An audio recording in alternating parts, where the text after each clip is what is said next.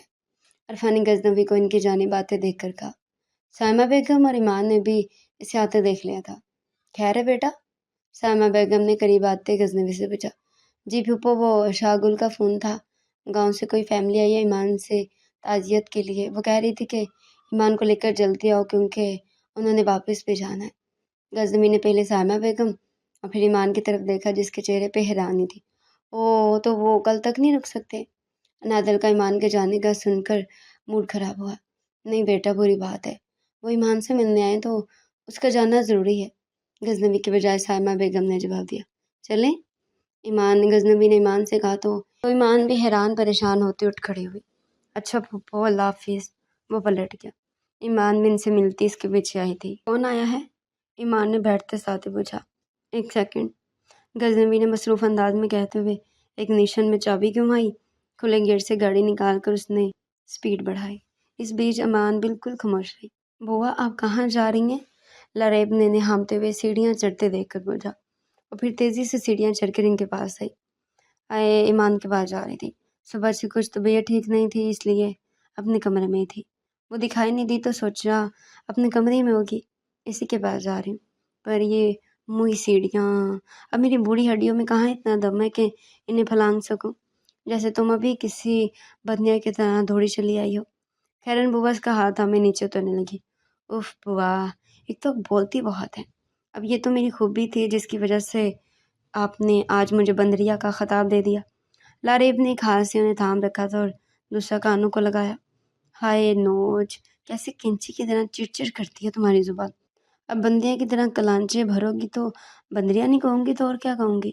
بوا نے اپنے دوسرے ہاتھ کا استعمال کر کے اس کے کندھے پر ایک دھپ رسید کی۔ اوئی بوا، قسم سے سوئیاں چبھنے لگی۔ اب بھی کتنا زور ہے آپ کے مرد مجاہد ہاتھ میں۔ لاریب اپنا کندھا ملنے کے بھرپور ایکٹنگ کر رہی تھی۔ آئے دفعہ، چھالے پڑیں گے تیری زبان پہ جو مجھے مجاہد کہہ رہی ہے، چل چھوڑ۔ آخری سیڑھی پر پہنچتے ہی خیرن بوا نے اپنا ہاتھ کھینچ لیا۔ بلائی کو تو زمانہ ہی نہیں رہا۔ لاریب نے دونوں ہتھیلیوں کو افسوس کرنے کے انداز میں آپس میں رگڑا۔ آئے ہائے لڑکی، تیرا بیڑا تر جائے، مجھے نیچے کیوں لے آئی؟ اوپر جانا تھا مجھے۔ وہ مشکل 6 سیڑھیاں چڑھ پائی تھی۔ خیرن بوا کا جانا یاد آیا تو ماتھا پیٹتی بولی، لو بوا جی، میں نے آپ کو بچایا کیونکہ ایمان اوپر کمرے میں نہیں ہے، وہ سائمہ پھوپھو کی طرف گئی ہے۔ غزنوی بھائی لینے گئے ہیں انہیں، ابھی آ جائے گی۔ آپ یوں ہی اوپر جا کر پچھتائیں گی کہ بیکار میں اپنی ٹانگوں کو اتنی زحمت دی۔ آپ یہاں تشریف رکھیں۔ لاریب نے صوفے کی طرف اشارہ کیا۔ ہائے کتنی بھلی مانس ہے تو کہ تجھے میرا خیال تھا۔ چل جا یہاں سے، دماغ چاٹ گئی ہے میرا، یہاں تک بھر گئی میں تیری باتوں سے۔ خیرن بوا نے اپنی ناک کے کونے پر انگلی رکھی تو لاریب نے بھی وہاں سے جانا مناسب سمجھا، ورنہ بوا نے تو اگلے پچھلے سارے ریکارڈ آج ہی توڑ دینے تھے۔ لو جی، بی مینڈکی کو بھی زکام ہو گیا۔ لاریب کو ناک چڑھائے جاتا دیکھ کر خیرن بوا نے کہا اور خود ہی ہنسنے لگی۔ اب بتا کیوں نہیں رہے، کون آیا گاؤں سے؟ غزنوی کو ایک سیکنڈ کو جب 10 منٹ ہو گئے تو وہ غصے میں بولی، کوئی نہیں۔ غزنوی کا لہجہ سادہ تھا۔ مطلب آپ پھپھو سے جھوٹ بول کر مجھے وہاں سے لائے ہیں؟ ایمان اس کے ٹھنڈے ٹھار لہجے پہ کھولتے ہوئے پوچھا۔ جھوٹ نہیں تو سیانے کہتے ہیں کہ مصلحتاً جب جھوٹ بولا جائے اسے جھوٹ نہیں کہتے، اسے مصلحت کہتے ہیں۔ غزنوی نے اس کی طرف دیکھا۔ اور یہ کس سیانے نے کہا ہے؟ ایمان نے اسے کڑی نظروں میں تولا۔ مجھ سے بڑھ کر بھی سیانا ہوگا؟ غزنوی نے اس کے گال کو چھوتے ہوئے شرارت سے کہا۔